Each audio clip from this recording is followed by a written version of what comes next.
आप दिन में, रात में, अंधेरे में, उधेरे में कहीं भी कोई भी गलती कर रहे हो तो आप ये सोचिए कि वो आप सीसीटीवी कैमरे के नजर में हैं। और आप भूल करो कि यहाँ सीसीटीवी कैमरा कहाँ लगा है, तो आप सोच लीजिए सीसीटीवी कैमरा आपके शरीर में लगा है। वो भी कहाँ लगा है? एक तो लगा है कैमरा आप जिस शरीर से काम कर रहे हो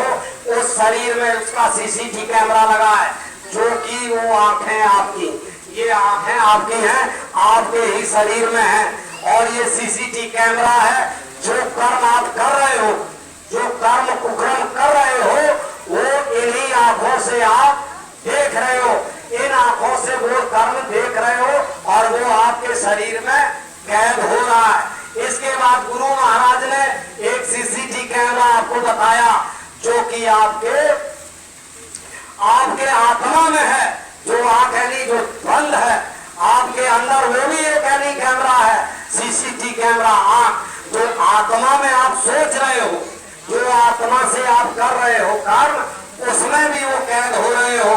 और जितने भी कर्म कुकर्म करोगे टोटल सीसीटीवी के कैमरे में आपसे ही निकाल लेगा और आपसे निकाल करके वही रील चढ़ा देगा धर्मराज की कचहरी में कि आप वहां मुकर ना पाओ,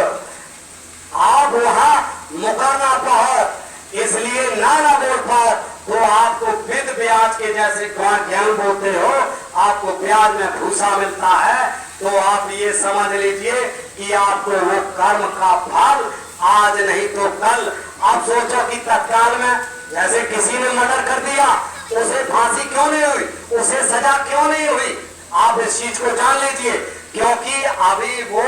पकड़ में नहीं आया, पुलिस के पकड़ में नहीं आया। और जब यानी निर्दोष तुमने देखो आओ, किसी निर्दोष व्यक्ति को सजा हो जाती है, और सजा क्यों हो जाती, वो तो निर्दोष है, लेकिन नहीं, उसने कोई कर्म किया है, उस कर्म की उसको सजा तत्काल मिली है। मेरे प्यारे भाई और बहनों, हम साधक हो गए, हम गुरु महाराज के जब यानी हम अज्ञान थे, जब मैं था तब हरि नहीं, हर थे तब मैं नहीं, क्या गई, जब यानी गुरु महाराज मेरी शरण में नहीं आए, तब मैंने जो भी काम किए, जो भी हो गया हमसे अपराध, क्या गई, वो अज्ञानता अवस्था में हो गया। आप जन्म लीजिए कि जब आप गुरु की शरण में चले गए, आप एक साधक हो गए, आप एक भजनानंदी हो गए। यदि गुरु महाराज ने क्या कहा था,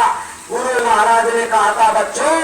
तुम्हें देख करके लोग जुड़ जाएंगे और तुम्हें देख करके लोग कोसों दूर भग जाएंगे। तो हमें ऐसा काम करना है, जिस जगह में रहते हैं ऐसा परिचय देना है कि गुरु महाराज के संदेश को मैंने सुना है, गुरु महाराज का मैं काम कर रहा हूँ, गुरु महाराज भगवान का काम कर रहे हो। क्या कि ये काम नहीं इंसान का, ये काम किसी मानव जाति का नहीं, जो काम मैं कर रहा हूँ वो आप कर रहे हो, ये काम है भगवान का। ये काम जो भी आप टोपी लगा करके, कोटी पहन करके गांव गांव जा करके जो संदेश दे रहे हो, जिन लोगों को शाकाहारी सदाचारी का प्रचार कर, ये किसी इंसान का काम नहीं है, कोई इंसान आपसे नहीं करवा रहा, ये भगवान आपसे करवा रहा है। क्योंकि जब विश्व परिवर्तन होने वाला होता है तो चंद मुट्ठी यानी जो यानी आगे निर्माण कराया जाता है, वो चंद बीज इकट्ठा किया जाता है। आगे के समय के बगल में गुरु महाराज ने आगाह किया है, तो ये समय के लिए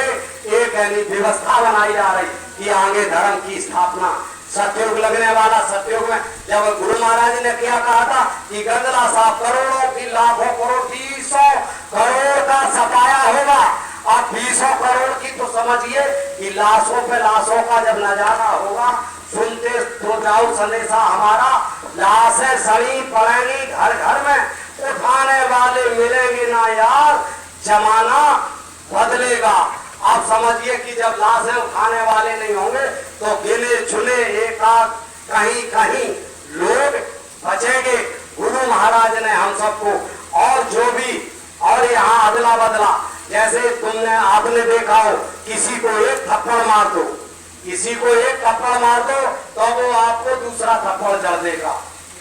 देगा कि नहीं जड़ देगा। तो इसीलिए मैं मुझसे मन से वचन से कोई ऐसा कर्म ना हो जाए जिससे कि किसी को क्षति पहुंचे और किसी का दिल, मंदिर तोड़ो मस्जिद तोड़ो ये ना कोई मुझाता है और दिल ना तोड़ किसी का बंदे, असली घर खुदा का है, ये भगवान का मंदिर है। और ऐसी वाणी बोलिए सुख उपजे चौर और वशीकरण मंत्र है, तजदे वचन कठोर, यानी हम कहीं भी बोले तो ऐसा बोले जो कि एकदम मंत्र की तरह हो और सुख की अनुभूति लोगों को होने लगे, ऐसा हम वचन प्रकट करें कहीं भी। तो मेरे प्यारे भाइयों,